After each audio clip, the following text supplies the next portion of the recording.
अफसोसनाक खबर हम आपको दे रहे हैं। ईरानी सदर इब्राहिम रईसी हेलीकॉप्टर हादसे में जाँ बहक हो गए हैं और ईरानी वजीर खारजा भी हेलीकॉप्टर हादसे में जाँ बहक हो गए हैं।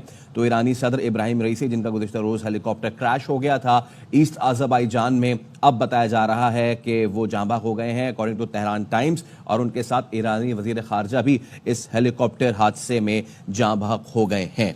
तो ये अफसोसनाक खबर हमारे सामने आ रही है। ऑफिशियली तो इसे अभी नहीं कहा जा सकता, लेकिन बीबीसी रिपोर्ट कर रहा है जिसकी अपनी ऑथेंटिसिटी है। तेहरान टाइम्स रिपोर्ट कर रहा है, बताया जा रहा है कि ईरानी सदर इब्राहिम रईसी हेलीकॉप्टर हादसे में जाँ बहक हो गए हैं। ईरानी वजीर खारजा भी हेलीकॉप्टर हादसे में जाँ बहक हो गए हैं। सो ये खबर अब हमारे सामने आ रही है।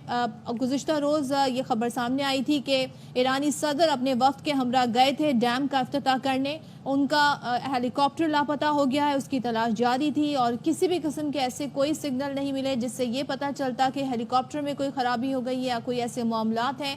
फिर उसके बाद हेलीकॉप्टर की तलाश की जाती रही, लेकिन एक जगह ये बताया गया कि उनके हेलीकॉप्टर का मलबा मिल गया है। उसको ऑफिशियली किसी ने कंफर्म नहीं किया ईरान की जानिब से, लेकिन अब तेहरान टाइम्स और बीबीसी ये रिपोर्ट कर रहे हैं कि ईरानी सदर इब्राहिम रईसी हेलीकॉप्टर हादसे में जाँ बहक हो गए हैं। ईरानी वजीर खारजा भी हेलीकॉप्टर हादसे में जाँ बहक हो गए हैं। और इससे पहले भी बड़े खदशात का इजहार किया जा रहा था, सबको लग रहा था, क्योंकि जितना टाइम गुजर गया था और नहीं मालूम हो पा रहा था कि जो मलबा है वो कहाँ पर है, किस तरह रिकवर हुआ है, कोई उसमें बचा भी है कि नहीं।